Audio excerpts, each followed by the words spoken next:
ॐ सहनाववतु सहनौ भुनक्तु सह वीर्यं करवावहै तेजस्विनावधीतमस्तु मा विद्विषावहै। ओम शांति शांति शांति।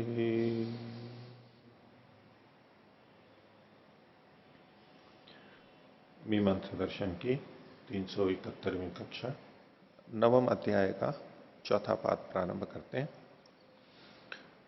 शीर्षक है पशुगणे अध्रिगु प्रैषे समस्त वंक्रीयता प्रकाशनार्थम समस्य वचनाधिकरणम। पशुगण है यानी जिसमें एक पशु नहीं, एक से अधिक पशु, दो तीन जितने भी अधिक हैं, उसमें अत्रिगु प्रैश के संदर्भ में समस्त वंक्रीयता, समस्त यानी सारी, और वंक्री कहते हैं पसलियों को। वंक्रीयता वक्र होती है ना, गोल होती है, तो उनकी जितनी भी पसलियां हैं उन सब को प्रकाशित करने के लिए समस्त वंक्रीयता प्रकाशनार्थम समस्य वचनाधिकरण, मिलाकर के वचन को कहना। अभी भाष्य में स्पष्ट हो जाएगा। एक पशु हो तो वहां पर 26 पसलियां, अब दो पशु होंगे तो वहां पर षड्विंशति की जगह पे क्या प्रयोग किया जाए। दो हो तो 52, द्विपंचाशत द्वापंचाशत प्रयोग किया जाए, तीन हो तो ऐसे बढ़ा करके। तो सिद्धांत पक्ष ये है कि जितनी पसलियां हैं वो कुल मिलाकर के उस शब्द का प्रयोग करना चाहिए, यानी ऊह करना चाहिए, यहां पर मिला करके करना चाहिए। और इसमें कई पूर्व पक्ष हैं कि ये हो सकता है, ये हो सकता है, ये क्यों नहीं हो सकता, वो सारी चर्चा इस अधिकरण में चलेगी। भाष्य देखिए। अस्थि ज्योतिषों में पशुर अग्निशोमी है, तो ज्योतिषों में अग्निशोमी पशु है। यो दीक्षितो यद अग्निशोमियम पशुम आलवते तत्र अध्रिगु प्रैशे इदम आमनायते। अत्रिगु प्रैश में ये वचन मिलता है जो कि अपने विचार का केंद्र है। षड्विंशति अस्य वंक्रय, इसकी, इस पशु की 26 पसलियां होती हैं। तो पसलियां जो हमारी रीढ़ की हड्डी से शुरू होती हैं और आगे की छाती के पास की जो हड्डी है यहां आकर के कुछ मिलती हैं, ऊपर से लेके नीचे तक। जो हमारा ये वक्ष का पिंजरा बना हुआ है वो जिन अस्थियों के घेरे से बना हुआ है, वो आगे एक अस्थि अलग है, पीछे रीढ़ की हड्डी अलग है, लेकिन बीच में जो ये सारा जोड़ने का काम करते हैं इनको पसलियां बोलते हैं। तो इनमें कुछ पसलियां तो सीधे सीधे बीच की हड्डी से जुड़ी भी रहती हैं और कुछ सीधे नहीं जुड़ी रहती, वो नीचे नीचे जुड़ी भी रहती हैं। जैसे मनुष्यों में भी आप देखेंगे हमारे जो नीचे की हड्डियां, एक हड्डी तो बिल्कुल ही यूं ही लटकती रहती है, कोने में रहती है ना सबसे नीचे वाली, वो कहीं से जुड़ी भी नहीं रहती है, नुकीलापन रहता है। कुछ उससे ऊपर की होती है, वो ऊपर ऊपर वाली में यूं जुड़ी भी रहती है। मनुष्यों में कुल 24 पसलियां होती हैं, 12-12 जोड़े, यानी 12 इधर के 12 इधर के जोड़े ऐसे होते हैं। इसमें से 7 ऐसे होते हैं जो सीधे हड्डियों से, बीच वाली हड्डी से जुड़े हुए रहते हैं, इनको वास्तविक पसलियां बोलते हैं, ट्रू रिप्स। और उससे नीचे वाली हैं उनको फॉल्स भी बोलते हैं, यानी झूठी पसलियां हैं। तो पसलियां पसलियां कहते हैं, या तो लटकती हुई, फ्लोटिंग कहते हैं ऐसा। तो 7 ऊपर की होती हैं, 5 नीचे की, 12। तो 12 और 12 24 हमारी होती है। लेकिन ये जो पशु होते हैं जिनमें बकरी, भेड़, गाय और बिल्ली, कुत्ता, इन पशुओं में 26 होती हैं, यानी 13-13 के जोड़े होते हैं। हमारी अपेक्षा उसमें ज्यादा होती है। ये जो 26 संख्या लिखी है उन्होंने, 26 ही होती है। आजकल भी एनाटॉमी में यही माना जाता है उनके पशुओं में, यानी तो प्रत्यक्ष है, इसमें कुछ होने की बात ही नहीं थी। तो और उनमें 11 जोड़े सीधे बीच वाली हड्डी से जुड़े हुए रहते हैं, वो नीचे रहते हैं, उनको ये स्तन अस्थि भी कह सकते हैं। वो तो उनके नीचे रहती है हड्डी, और दो उनके लटकते हुए रहते हैं, यानी फॉल्स रिप्स होती हैं, दो जोड़े, यानी 4, दो इधर और दो उधर। लेकिन फिर भी कुल मिलाकर के संख्या उनमें 26 होती है। तो एक पशु में 26 है, तो अब चाहे बकरी लो, चाहे भेड़ हो, कोई भी हो, इन सब पशुओं में बराबर होती है। औरों में अलग अलग भेद हो सकता है, अलग अलग प्राणियों में। तो तत्र दीर्घ प्रयशे इदम आमनायते षड्विंशति रस्य वंक्रय, 26 पसलियां होती हैं। तच्चोदके न द्विपश्वादीन पशुगणान संप्राप्तम।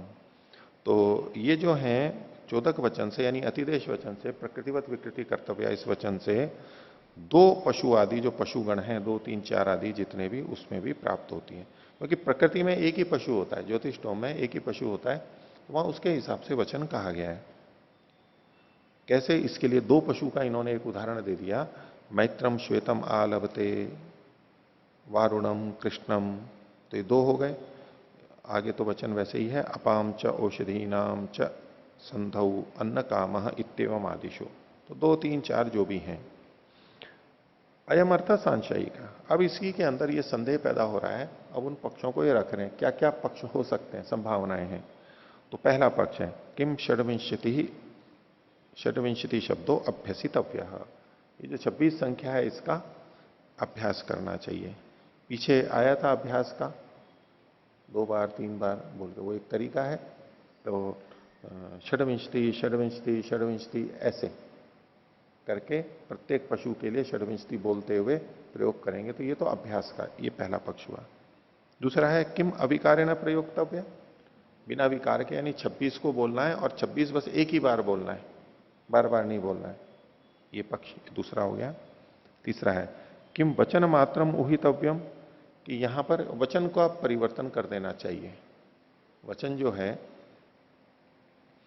कि षड्विंशति है तो 26 है, यहां पर अगर 2 26 हो या बहुत सारे 26 हो तो उसके हिसाब से हम केवल वचन को बदल दिया, संख्या 26 ही रखी। कि वचन मात्रम उहितव्यम, तीसरा पक्ष। चौथा अथवा अस्य पदाभ्यास, अथवा अस्य इस पद का अभ्यास कर लेना चाहिए।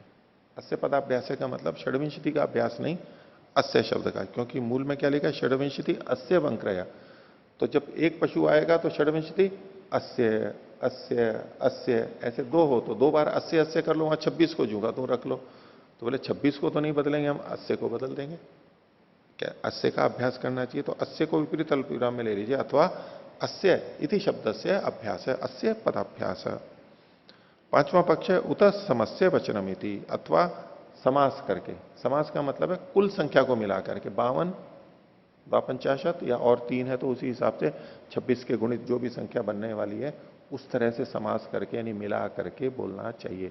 ये पांचवा पक्ष है जो कि सिद्धांति का पक्ष है। किम प्राप्तम, तो इसमें पूर्व पक्षी प्रथम बोल रहा है। ये पहला सूत्र जो पूर्व पक्षी है, पूर्व पक्षी प्रथम का है और प्रथम पक्ष वाले का है।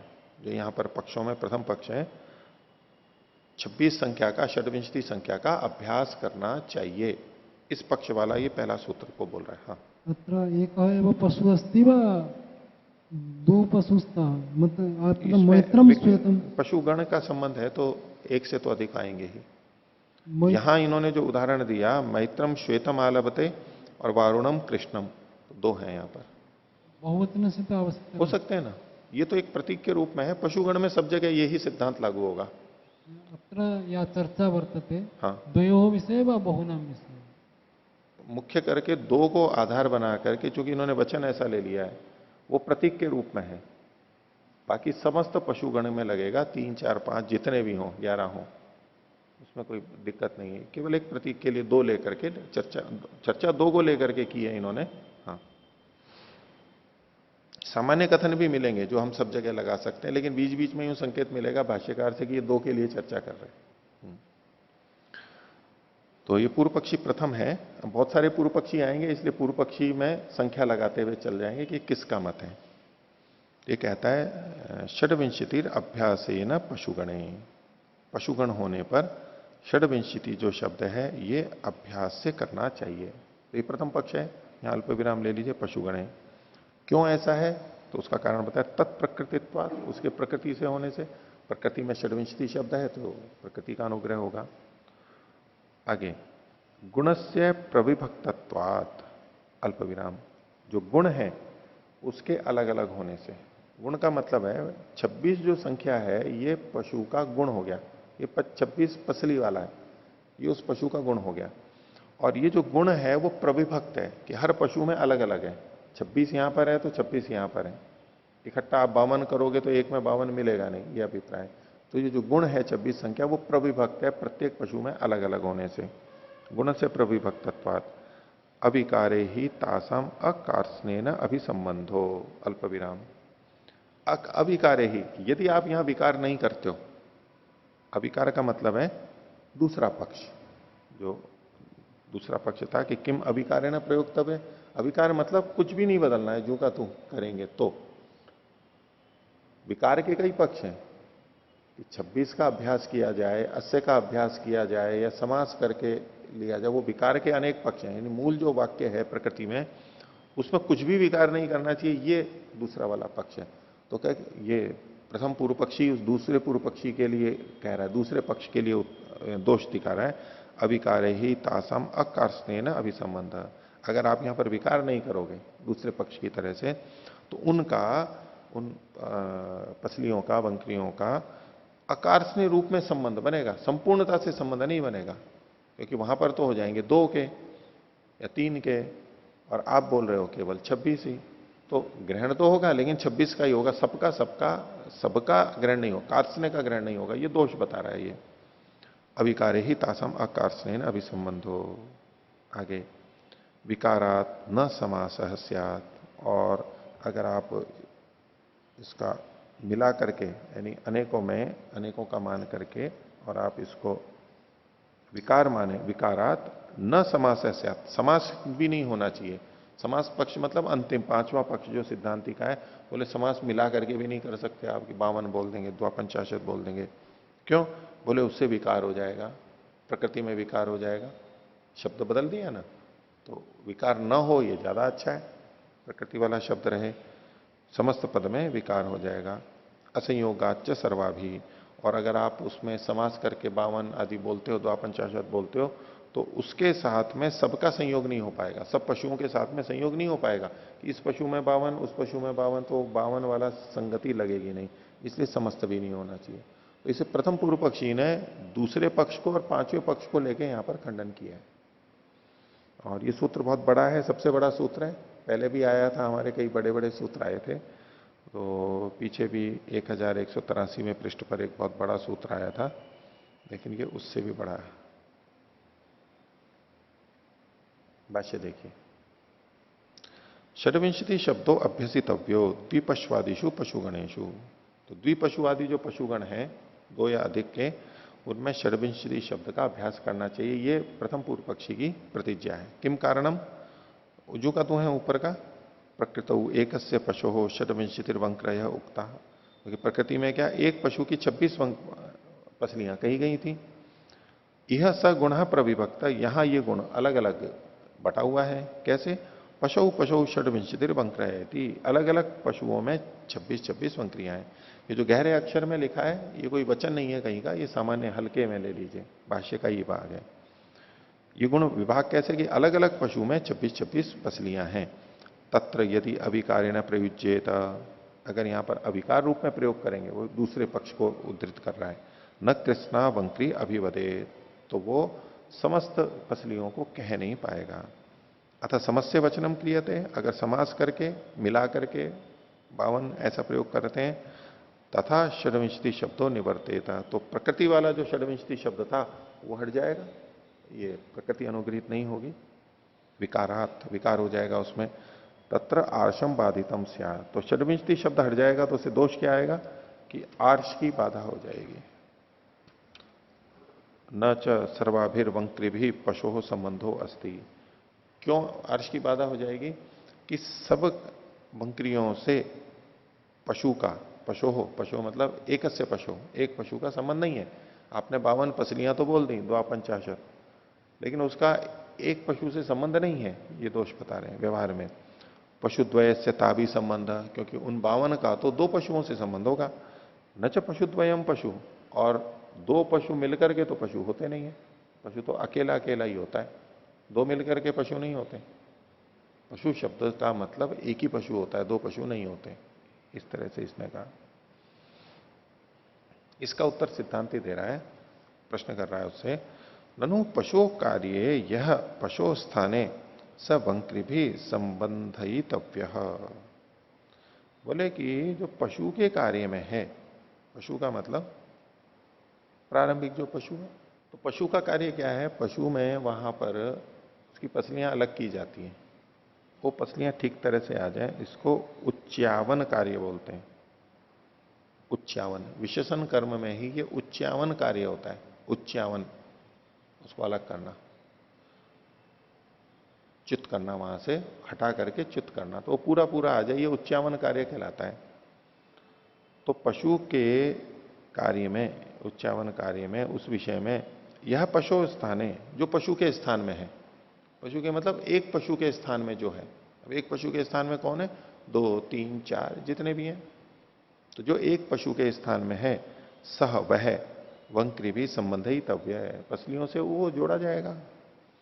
और तथा ही प्रकृतो वचनम कृतम, और प्रकृति में भी ऐसा ही वचन किया गया है कि उन पसलियों को पशु के साथ में जोड़ा गया है। तो यहां जो पसलियां हैं, तो एक पशु के स्थान में जितने पशु हैं उन सबके साथ में जोड़ा जाएगा इसको। समस्ताभिर्वंक्री भी पशुद्वय से संबंधे कृते, और ऐसे में समस्त वंक्रियों का दो पशुओं के साथ में संबंध किया जाएगा, यानी जहां दो पशु हैं वहां पर कृते एक कस्य षड्विंशत्या संबंध प्रत्यायित स्यात्, एक एक के लिए 26-26 का संबंध बन जाएगा। पूर्व पक्षी ने कहा था ना, अगर आप समस्त बोलोगे तो एक पशु में तो ये होते नहीं है, संबंध जुड़ेगा नहीं। तो बोले कोई बात नहीं, वहां एक पशु था, यहाँ दो पशु हैं, यहाँ 52 हो गए, तो एक एक के साथ 26-26 संबंध जुड़ जाएगा, कोई बात नहीं है। इस पर पूर्व पक्षी कह रहा है अत्रोच्यते नैवम प्रकृतौ कृतम, बोले प्रकृति में ऐसा थोड़ा ना किया गया था।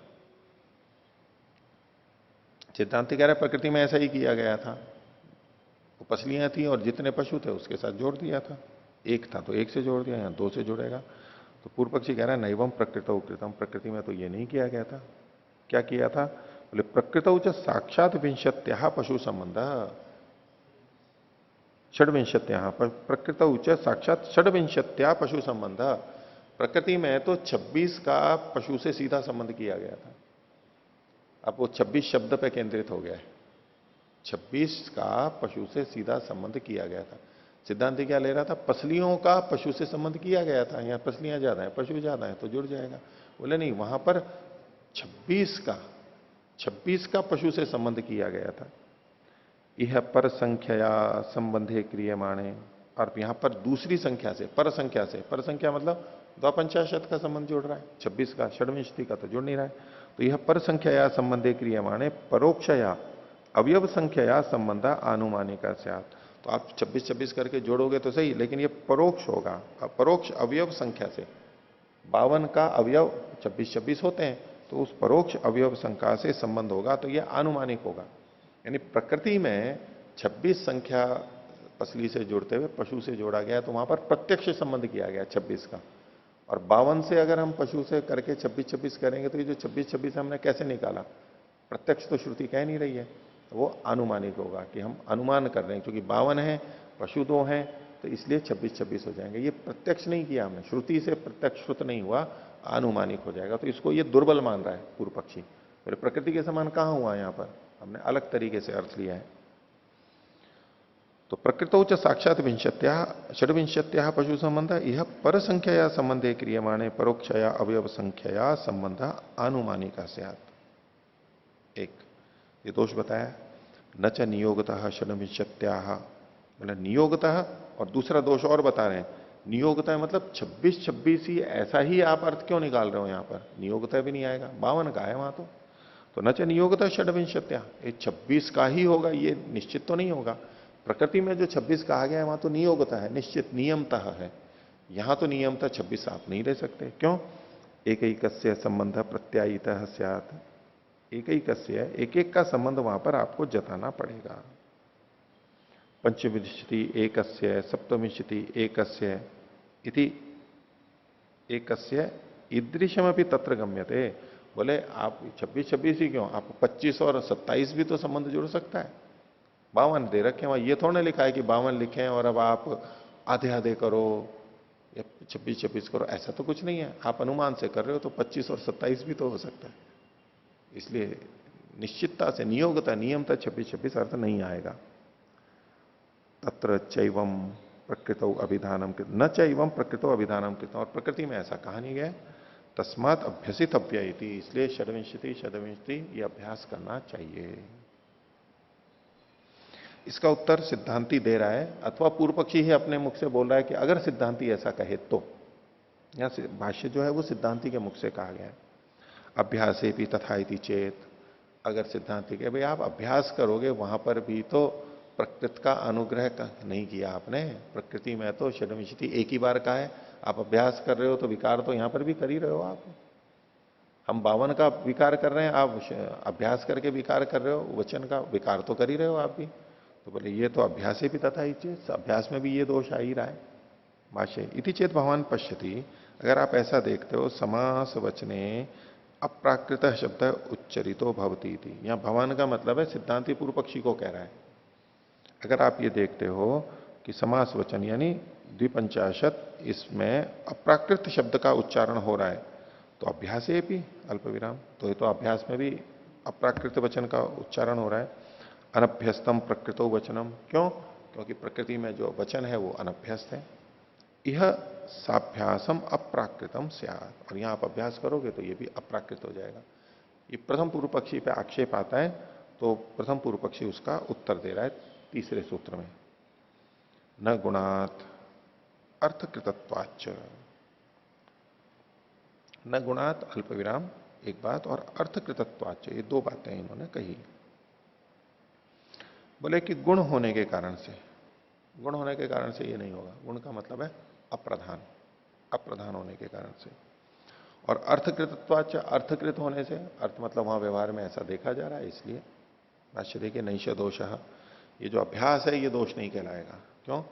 गुण एष शब्द से अभ्यासो नाम, बोले हम जो अभ्यास कर रहे हैं ये शब्द का गुण है, यानी षड्विंशति शब्द है, इसका जब हम अभ्यास कर रहे हैं, ये जो अभ्यास गुण है ये अप्रधान है। ये मतलब गुण तो अप्रधान ही होगा, शब्द जो है षड्विंशति वो तो है प्रधान, और उसका अभ्यास करना ये उस शब्द का गुण है, उस शब्द का अभ्यास किया गया, तो ये शब्द का गुण हो गया। तो बोले मैं जो विकार कर रहा हूं वो गुण में अप्रधान में कर रहा हूं, और आप किस में विकार कर रहे हो? आप तो षड्विंशति शब्द में यानी प्रधान में आप विकार कर रहे हो। तो किस में विकार करना ठीक है? गुण में विकार करना ज्यादा ठीक है या तो प्रधान में विकार करना ठीक है? गुण में विकार करना ठीक है। आपके पक्ष में तो विकार तो हो रहा है, मेरे में भी, लेकिन मैंने प्रकृति में भी, मूल में, प्रधान में विकार नहीं किया, मैंने तो गुण में विकार किया है केवल, ऐसा भाव है। देखिए, तो गुण एष शब्द से अभ्यासो नाम, ये जो अभ्यास है ये शब्द का गुण है। समत पक्षे अप्राकृत, और ये जो शब्द का गुण है ये मेरे पक्ष में अप्राकृत है। अप्राकृत है मतलब प्रकृति में अभ्यास नहीं होता है। सिद्धांति ने यही तो प्रश्न किया था, आपके भी विकार है, बोले मेरा विकार तो गुण के अंदर है। और तत्पक्षे पुनः शब्द एवं, तेरे पक्ष में तो सिद्धांति को कह रहे हैं पूरे शब्द का ही विकार कर रहे हो आप, और ये प्रधान हो गया, इसका यही है। और दोनों में अगर करना हो, विरोध हो, तो किसका करना चाहिए? तो अंग गुण विरोधे च तादर्थ्यात इत्युक्तम, अंग और गुण में विरोध हो तो तादर्थ्य के कारण से, क्योंकि गुण प्रधान के लिए होता है इसलिए उसमें विकार हो जाएगा, प्रधान में विकार नहीं होगा। ये आगे सूत्र आएगा 12:2:25, इसी से जुड़ा 12:2:26 12वें अध्याय में आएगा, दूसरे पाद में उसको उद्धृत किया है इन्होंने, सूत्री है वहां पर। अंग गुण विरोधे च तादर्थ्यात इत्युक्तम, इत्युक्तम मतलब वो भूतकाल का ना करके भाई हमने कहा है, ये भाष्यकार है बोल देंगे, क्योंकि ऐसा अष्टाध्यायी में भी हो जाता है कि सूत्रकार ने रचना की तो पहला सूत्र पहले बनाया, फिर दूसरा सूत्र बनाया, जिस समय पहला सूत्र बनाया उस समय दूसरे तीसरे सूत्रों की कोई उसकी कल्पना ही नहीं थी, ऐसा नहीं कह सकते, क्योंकि उसको पता है कि मैं वृद्धि शब्द का या गुण शब्द का आगे प्रयोग करने वाला हूं, कहां कहां करूंगा, उसके लिए इसने यहां पर बनाया। तो पूरा शास्त्र उसके दिमाग में होते हुए, ध्यान में रखते हुए किया है ऐसा। तो इसी तरह से यहां पर भी हम देख सकते हैं भूतकाल का प्रयोग उत्तम। आगे तो ये तो सूत्र में जो न गुणात, ये जो कहा अप्रधान होने से, इसकी व्याख्या हो गई।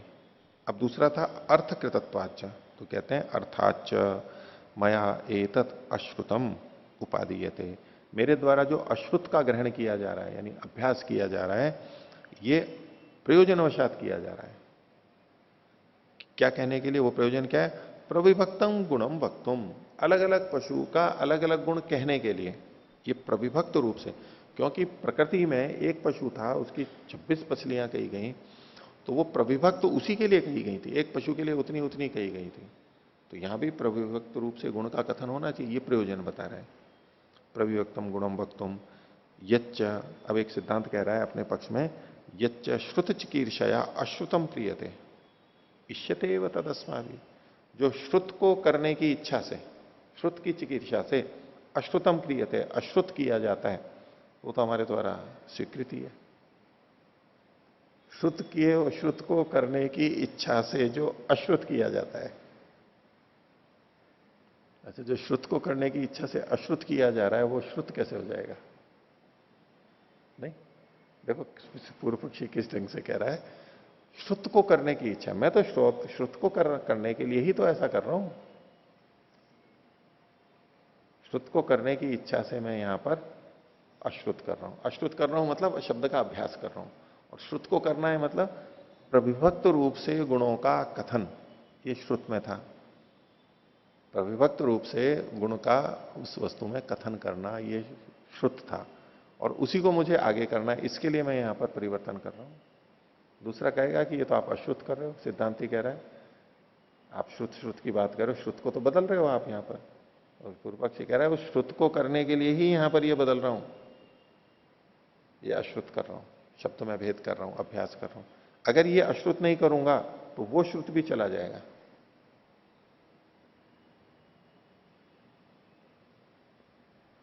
श्रुत को करने की इच्छा से मैं अश्रुत को कर रहा हूं। और दूसरे पक्ष में क्या बनेगा, अगर आप श्रुत को करोगे तो श्रुत की बाधा हो जाएगी। ये तो अश्रुत किस लिए कर रहा है, श्रुत की रक्षा के लिए। तो दूसरे पक्ष में आरोप क्या लगाएगा, आप अश्रुत कर रहे हो।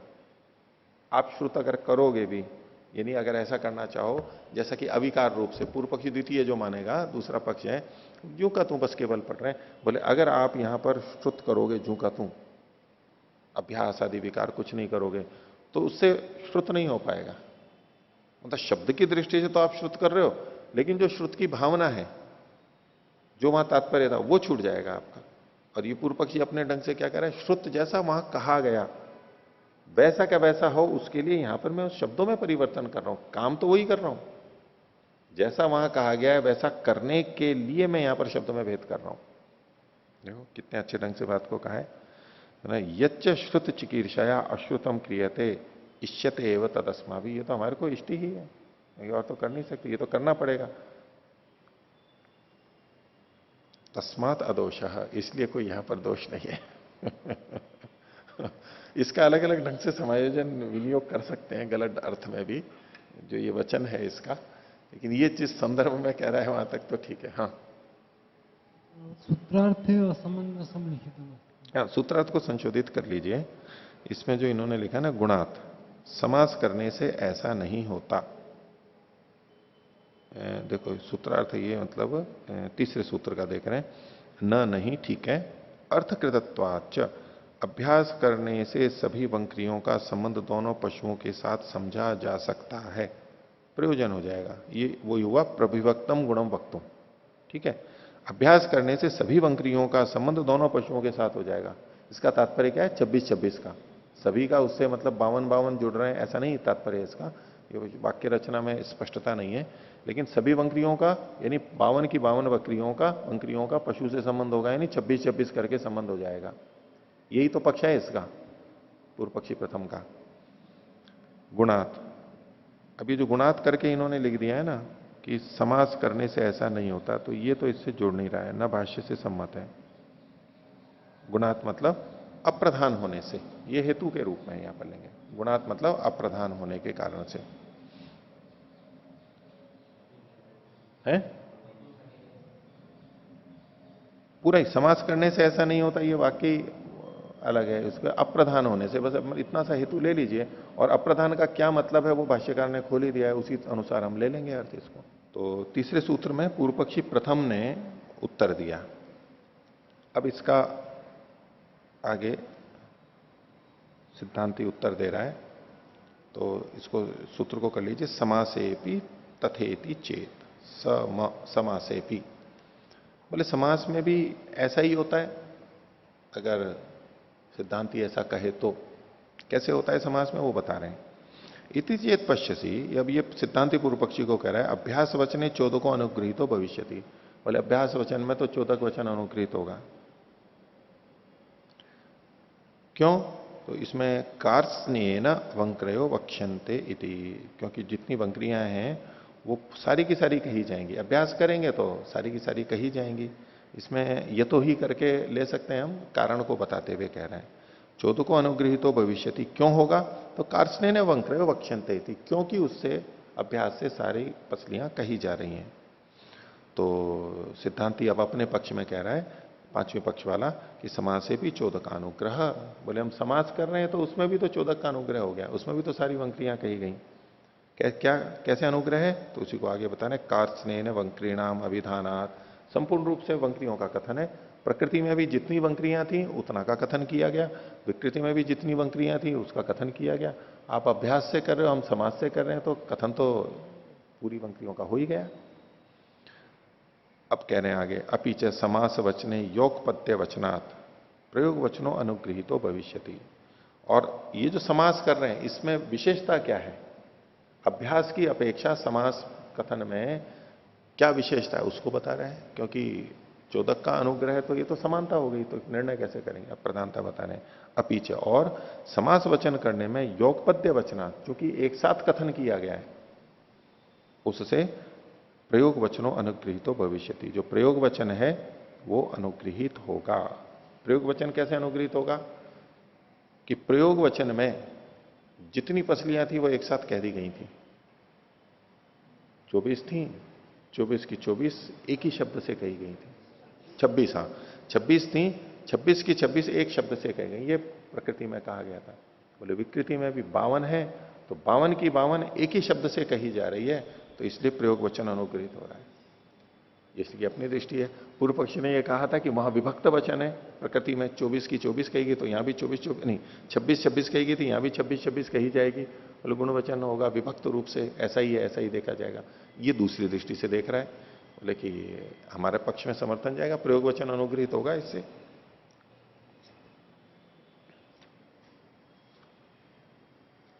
तो योग पद्य वचन से प्रयोग वचनों अनुगृहीतो भविष्यति, तस्मात् समसी तव्या वंक्रयति, इसलिए समास कर लेना चाहिए। तो इस पर पूर्व पक्षी कहता है, वही यानी प्रथम पूर्व पक्षी, न असंभवात, ये आपका कथन ठीक नहीं है, ऐसा नहीं हो सकता असंभव होने से। क्यों नहीं असंभव, क्यों असंभव है? उसका कारण भाष्य में बता रहे हैं। नहीं तदेवम, ऐसा ठीक नहीं है। मम चोद को अनुगृहित षडमिष्टि शब्द प्रयोगात, बोले मेरे पक्ष में तो वो चोदक वचन अनुग्रहित हो रहा है षडविंशति शब्द का प्रयोग होने से। अब ये चोदक वचन क्या है? प्रकृतिवत विकृति ही कर्तव्य, ये तो प्रकृति के समान, समान तो तब होगा जब 26 शब्द का, षडविंशति शब्द का प्रयोग किया जाएगा। तो बोले षडविंशति शब्द का प्रयोग होने से चोदक वचन मेरे में अनुग्रहित हो रहा है। और तब प्रयोग वचन समस्य वचना, और तेरे पक्ष में सिद्धांति को कह रहा है आप में तो प्रयोग वचन अनुग्रहित हो रहा है समस्य वचना, समास करके मिला करके वचन करने के कारण से। तो यानी दोनों में अनुग्रह अलग अलग हो रहे हैं। पूर्व पक्षी कह रहा है मेरे में तो चोदक वचन अनुग्रहित हो रहा है, आपके में प्रयोग वचन अनुग्रहित हो रहा है, ये उसने मान लिया। लेकिन किसकी बलवत्ता है उसको अब आगे कहेगा। ये तो एक केवल उदाहरण दिया है, बात बताइए।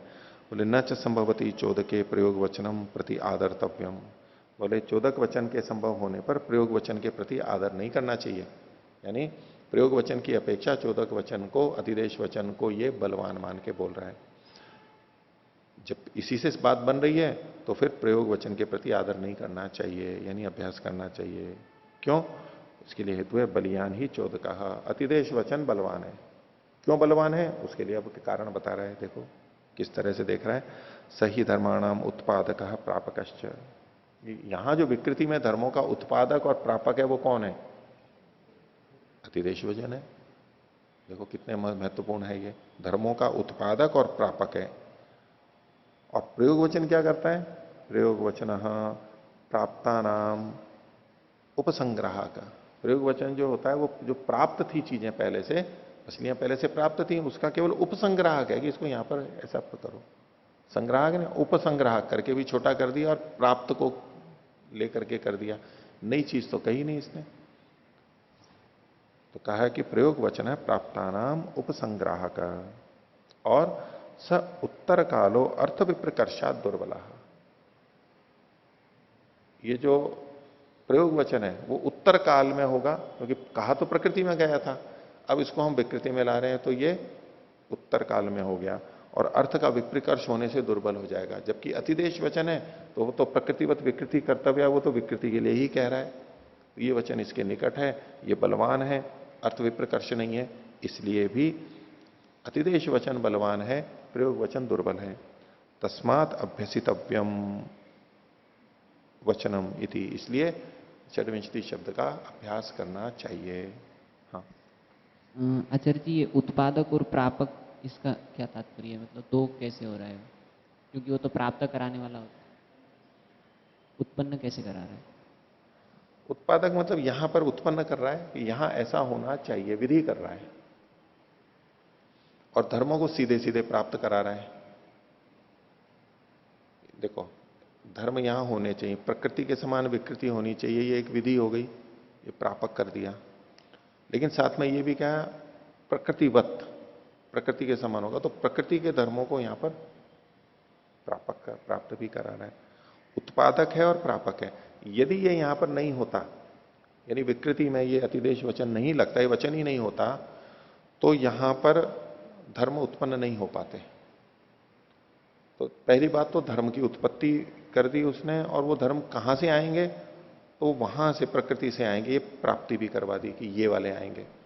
ऐसे दो तरह से देख रहे हैं, वैसे एक भाव में भी देख सकते हैं इसको। तो उत्पादक प्रापकश्च, और प्रयोग वचन केवल प्राप्ता नाम उपसंग्राहक है, ऐसा करके प्रयोग वचन को दुर्बल कर दिया। तो सिद्धांति ने तो कहा था मेरा प्रयोग वचन अनुग्रहित हो रहा है, ये अतिरिक्त बात है, बोले कि नहीं। आगे छठा सूत्र, ये भी वही पूर्व पक्षी प्रथम ही बोल रहा है, स्वाभिश्च वचनम प्रकृतौ तथा इह स्यात् तथेह स्यात्। और बोले प्रकृति में जो वचन है अपनी अपनी वंक्रियों से, स्वाभिश्च वचनम, अपनी अपनी, यानी जिस पशु की जितनी है, यानी 26, उससे कथन है। तो प्रकृति में ऐसा है तो वैसा ही यहां पर विकृति में भी होना चाहिए। स्वाभिश्च वंक्री भी पशु उपलक्षित है प्रकृतो। प्रकृति में पशु कैसे उपलक्षित किया गया है? अपनी वंक्रियों से, यानी स्वाभिश्च वंक्री, अपनी वंक्रियों को बताने वाले शब्द से, यानी षड्विंशति शब्द से। यहां भी तथा वह उपलक्षितव्य है, यहां विकृति में भी ऐसा ही होना चाहिए। और ये कैसे होगा? सो अभ्यास वचने शक्यते, अभ्यास वचन में ही ये संभव है। समास वचने ही पर संख्या समुदाय से उक्ता भवती, समास कथन करने में तो भिन्न संख्या वामन आदि समुदाय के लिए कही गई होती है। तथा न स्वाभि पशु उपलक्षिता भवंती, इसलिए पशु अपनी अपनी संख्या वाले शब्दों से उपलक्षित नहीं होती है। तस्मात असदेतत, इसलिए आपका पक्ष ठीक नहीं है। इसका उत्तर सिद्धांति देता है, वंक्रिणाम तो प्रधानत्वात् समासेन अभिधानम स्यात् अल्प विराम, प्राधान्यम अधिको तदर्थत्वात्। ठीक है कि वंक्रियों की यहां पर प्रधानता है। पशु और वंक्रियों की दृष्टि से देखा जाए तो वंक्रियों की यहां पर प्रधानता है। वंक्रिणाम तो प्रधानत्वात् समासेन अभिधानम स्यात्, इसलिए उनका समास रूप से ही कथन होना चाहिए। इनकी प्रधानता है, अदीर्घ प्रयश में पसलियों की प्रधानता है। क्यों? तदर्थत्वात्, क्योंकि वो पसलियों के लिए है, पशु के लिए नहीं है। यह दीर्घ प्रयश का प्रकरण है, तो दीर्घ प्रयश में पसलियों की प्रधानता है, पशु की प्रधानता नहीं है। कैसे, ये भाष्यकार अभी बताएंगे। तो तू शब्द है पक्षम व्यावर्तयति नैतदेवम, ऐसा नहीं है। कैसा नहीं है, उसी को आगे बताया, इसलिए पूर्ण विराम हटा सकते हैं। नैतदेवम अभ्यसितव्य षड्विंशति शब्दायति, ये जो प्रथम पूर्व पक्ष था उसको कहा कि ये ठीक नहीं है। किम तरही, फिर क्या होना चाहिए? समस्य वदितव्या वंक्रय, मिला करके संख्या बोलनी चाहिए। कुतः? तत्र वंक्रीणाम प्रधानत्वात्, क्योंकि वंक्रियां यहां पर प्रधान है। कैसे है? प्राधान्यम ही तासाम, उनकी प्रधानता है। कैसे है उसको सिद्धांति पढ़ा, प्रकृतो, प्रकृति में षड्विंशति ही एताह वंक्रय, ये जो वचन है इसको विपरीत अल्प विराम में ले लीजिए। इसको कहना चाहते हैं षड्विंशति ही एताह वंक्रय, ये 26 पसलियां हैं। इति अभिसंबंध तत्र ईप्सित है, वहां पर ये अभिसंबंध कहा जा रहा है। ये 26 पसलियां हैं, इस संबंध को वहां पर कहा जा रहा है, यानी 26 का संबंध उनसे है। षड्विंशति ही अस्य इति वंक्रयो गणिता, और फिर वहां पर जो कहा गया इसको भी विपरीत अल्पविराम में लीजिए। षड्विंशति अस्य, यहां तक षड्विंशति रस्य, इति वंक्रयो गणित। और फिर ये जो 26 गिनी गई है किसकी है? ये 26 इसकी। कहना है 26 पसलियां और 26 पसलियां इसकी। अब ये बाद में जोड़ा गया। षड्विंशति अस्येति वंक्रयो गणिता। आगे अब पूर्ण विराम के बाद में न लगा लीजिए। न ताभिर गणिताभि पशुर उपलक्षिता। ये जो ताभिर गणिताभि, ये जो गणना की गई है, इनसे पशु को उपलक्षित किया गया है। इनसे पशु को उपलक्षित नहीं किया गया, ये कहना चाहते हैं। पसलियों से पशु को नहीं कहा जा रहा है। पसलियों को कहने के लिए पशु का कथन किया गया है कि इसकी पसलियां, ना कि 24 पसलियां जिसकी हैं वो पशु। विशेषण विशेष्य की दृष्टि से देखेंगे तो अगर हम यूं कहें कि कौन सा पशु, बोले 24 नहीं 26, बार बार गलत हो रहा है, 26 संख्या वाला जो पशु है इसकी, ऐसा करेंगे तब तो पशु को लक्षित किया जाए, पशु विशेषित किया जा रहा है और पसलियां विशेषण होंगी। लेकिन जब यूं कहा जाएगा कि इसकी 26 पसलियां और उनके लिए कुछ और कहा जा रहा है, तो पशु का को नहीं कहा जा रहा है, पसलियों को कहा जा रहा है। और पशु का कथन पसलियों को बताने के लिए कि किसकी 26 पसलियां, इसकी। ये अंतर करके संबंध किसका किसके साथ जुड़ रहा है, उसमें सिद्धांति भेद कर रहा है कि पसलियों की यहां पर प्रधानता है। तो न ताभिर गणिता भी पशु उपलक्षित है। इन गिनी हुई पसलियों से पशु को लक्षित नहीं किया जा रहा है। किम कारणम, क्यों ऐसा है? तो कहा वंक्रिभिर गणिताभिर दृष्टम प्रयोजनम। जो गिनी गई 26 पसलियां हैं, इससे दृष्ट प्रयोजनता वहां पर है। क्या प्रयोजनता है? कृष्णम पार्श्वम उद्धरिष्यते इति। इसको विपरीत अल्प विराम में लीजिए। कृष्णम पार्श्वम उद्धरिष्यते इति। सारा का सारा पार्श्व बगल का लिया जाता है, यानी छोड़ा नहीं जाता है उसमें।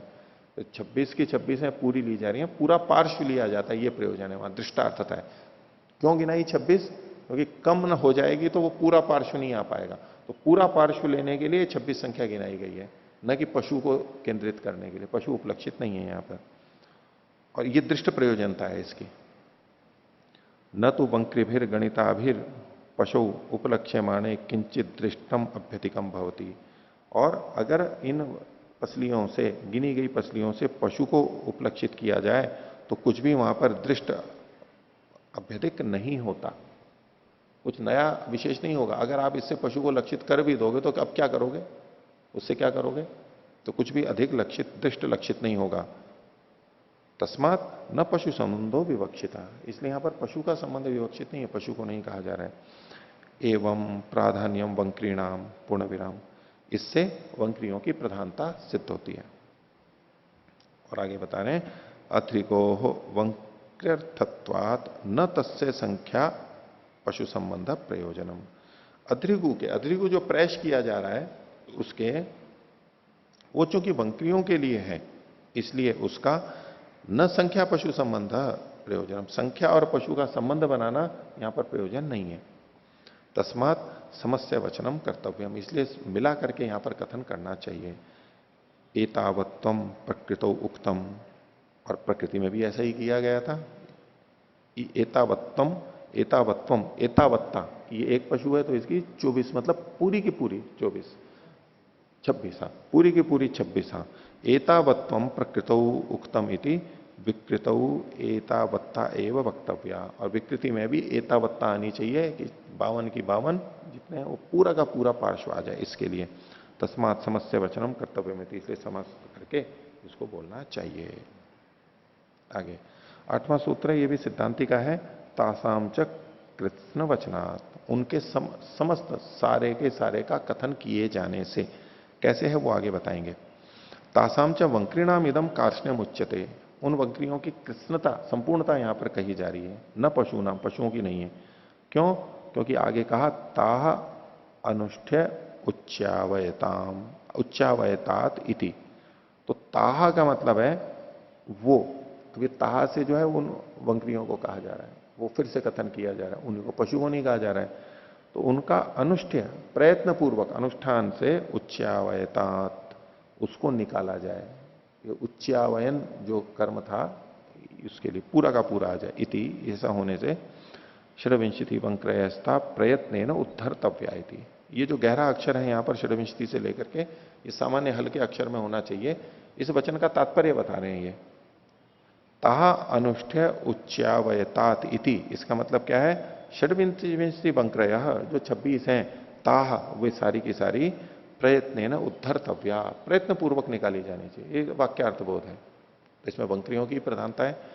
इतर्था षड्विंशति ही अस्य वंक्रय तम प्रयत्न किंचित कुर्यात इत्येवम अभी संबंधो भवेत। इतर्था का मतलब है यदि इन वंक्रियों से पशु को आप जोड़ लेते तो क्या होता? इतर्था षड्विंशति अस्य, ये जो 26 हैं इसकी, अस्य मतलब पशु की, षड्विंशति अस्य वंक्रय इसकी 26 हैं, तम उसको, यहां पर ये जो षड्विंशति रस्य है इसकी जगह मेरे को लगता है रेफ करके यस्य ले लेना चाहिए। षड्विंशति ही यस्य, यानी षड्विंशतिर यस्य, रेफ लगा करके यह कि षड्विंशतिर यस्य वंक्रय, जिसकी 26 वंक्रियां हैं, तम प्रयत्न न किंचित कुर्यात, उसको प्रयत्न से कुछ करना चाहिए, यानी उस पशु के लिए कुछ करना चाहिए। इत्यवम अभी संबंधो भवेत, ये संबंध बनने लगेगा। जबकि वहां पर ऐसा कुछ कहा नहीं गया तो दृष्टार्थता नहीं होगी। यदि लक्ष्यते तद्धि कार्य संबंधार्थम प्रतिनिर्दिश्यते, जिसको जो ही लक्षित किया जाता है वो ही कार्य से संबंध जोड़ने के लिए प्रतिनिर्देशित किया जाता है। ये प्रतिनिर्दिश्यते मतलब क्या है? ताहा करके जो इन्होंने कहा, ताहा अनुष्ठ्य, ये प्रतिनिर्देश किया गया, यानी फिर से दोबारा कथन किया गया। पहले 26 बताई दी थी, अब सर्वनाम से जो प्रयोग किया गया ये प्रतिनिर्देश। तो जिसको आगे काम में, जिसको लक्षित किया जाता है उसी को आगे कार्य से जोड़ने के लिए संबंधित किया जाता है। तो ये तो पसलियां ही हैं। तो यदि लक्ष्यते तद्धि कार्य संबंधार्थम प्रतिनिर्देशते तदिह षड्विंशति रस्य वंक्रय, इसकी 26 वंक्रियाएं, ताह इति, ये जो ताह शब्द है ऊपर जो कहा गया, इति वंक्रिणाम प्रतिनिर्देश कार्यार्थ, वंक्रियों का ये जो प्रतिनिर्देश किया, पुनर्कथन किया, ये कार्य के प्रयोजन के लिए है। तस्मात् तासाम प्राधान्यमिति, इससे भी पता लगता है कि इनकी प्रधानता है, प्रधानता समझनी चाहिए।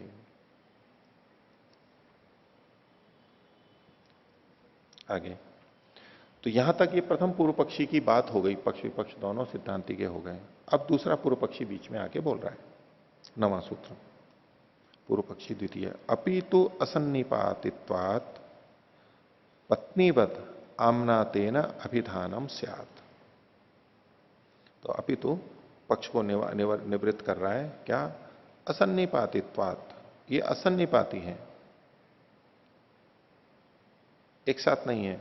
तो पत्नीवत, पत्नी के समान, पीछे पत्नीवत आया था कि 2 पत्नियां हैं, 3 पत्नियां हैं, तो भी पत्नी शब्द जो का तो रहेगा, उसमें विकार नहीं होगा, उसको उद्धृत कर रहा है ये पत्नीवत। क्या था? 9वें अध्याय के 3 पाद का 7वां अधिकरण, वहां पर ये बात आई थी, पिछले ही उसमें आई थी। तो पत्नीवत आमना तेना अभिधानम से, आज जो पढ़ा गया है उसी के साथ में संबंध होना चाहिए। भाष्य,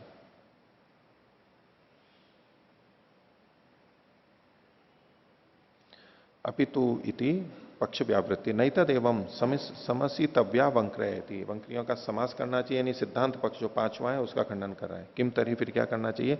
अविकृत विंशति शब्द प्रयोक्तव्य है, षड्विंशति जो का तो शब्द बिना विकार के प्रयोग करना चाहिए। क्यों? कुतः असन्निपातित्वात्, असन्निपाती होने से। असन्निपाती का एक विशेष अर्थ में यहां पर प्रयोग कर रहे हैं कि मंत्र का जो प्रयोग किया गया, वचन का जो प्रयोग किया, उसके बाद में कर्म का कथन, मंत्र के बाद में, मंत्र के अंत में यहां पर कर्म कुछ कथन नहीं किया गया। पूर्व पक्षी ये कह रहा है असन्निपाती होने से, ये जो कथन किया गया उसके साथ में कर्म का संबंध न होने से, उसके साथ सन्निपाती न होने से, असन्निपातित्वात्, उसको खोल रहा है सिद्धांत, यही भाष्यकार। असन्निपाती ही अत्रिगु, अत्रिगु मतलब अत्रिगु प्रेश जो है वो यहां पर असन्निपाती है। न करणत्वेन निर्दिश्यते, और वो कर्म के करण के रूप में कथन नहीं किया गया, अद्रिगु प्रेश में को करण के रूप में प्रस्तुत नहीं किया गया। यदि ही करणत्वेन निर्दिश्येत ततो अनेन प्रकाशितम कर्तव्यम, अगर उसको करण के रूप में कथन किया गया था तो इसके द्वारा ये प्रकाशितव्य होती।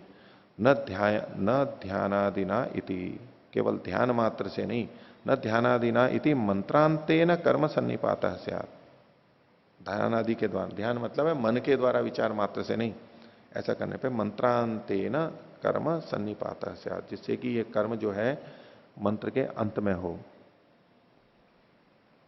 तत्र अशक्यम अविकृतेन योगपद्यम कर्तुम इति विक्रियेता, तब ऐसा हो सकता था कि अविकृत रूप से योगपद्य नहीं किया जा सकता था, इसलिए विक्रियता, तब उसका विकार होता, यानी समास के रूप में कथन करते अगर ऐसा होता तो।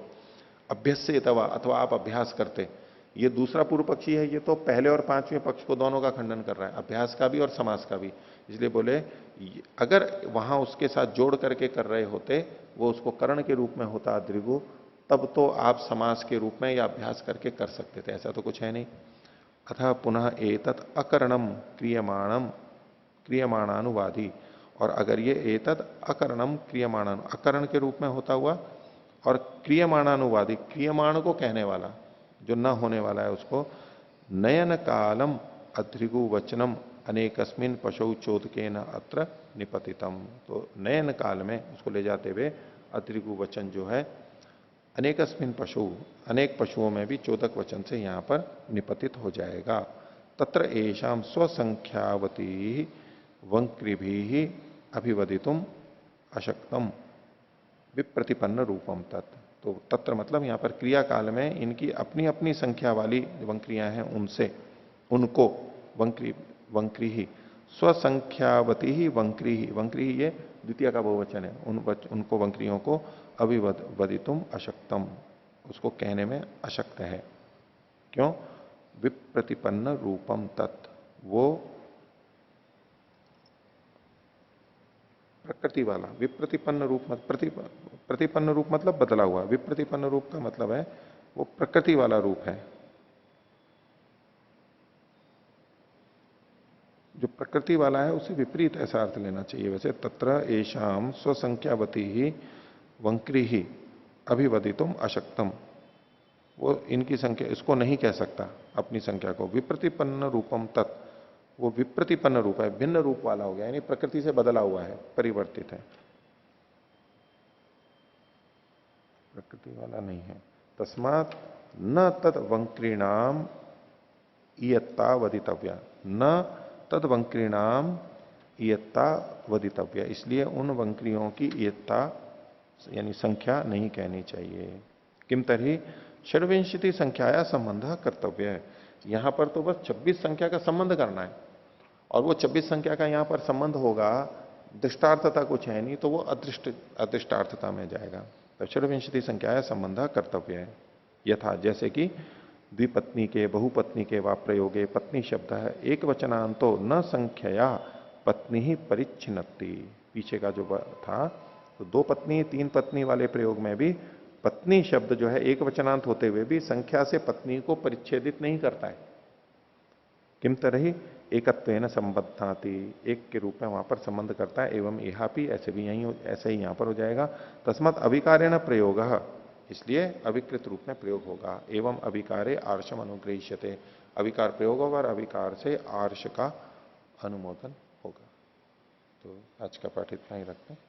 प्रणाम।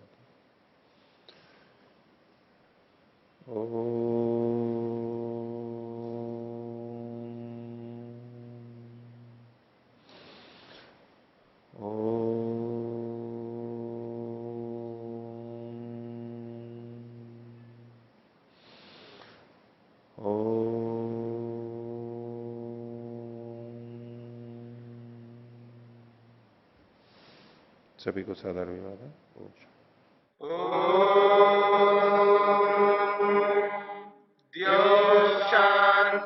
शांतिरंतरिक्षम शांति पृथिवी शांतिरापः शांतिरोषधयः शांति वनस्पतयः शांतिर्विश्वे देवा शांतिर्ब्रह्म शांति सर्वं शांति शांतिरेव शांति क्षमा शांतिरेधि। ओम शांति शांति शांति।